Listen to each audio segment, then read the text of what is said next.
O, te îmbrăcăm în asta.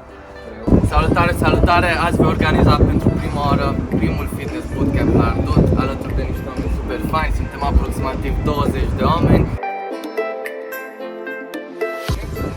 Bine ați venit!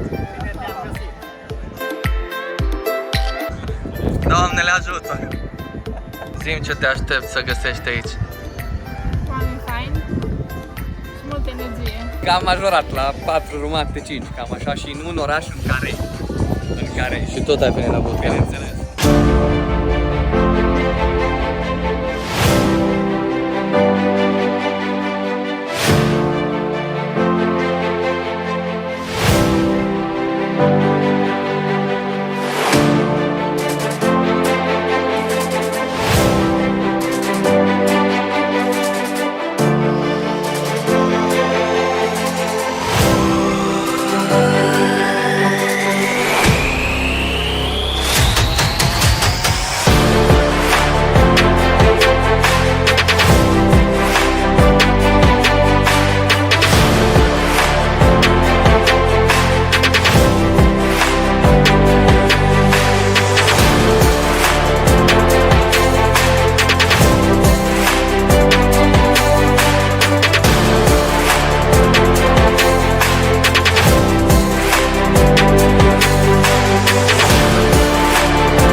Super frumos!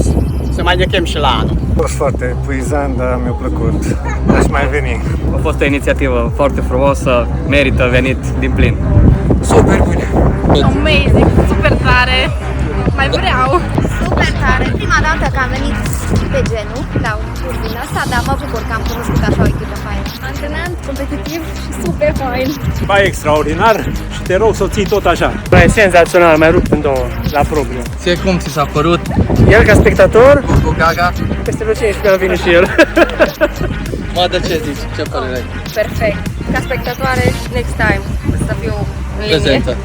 100%. A fost foarte fain, exerciții cu adrenalină și muzică bună.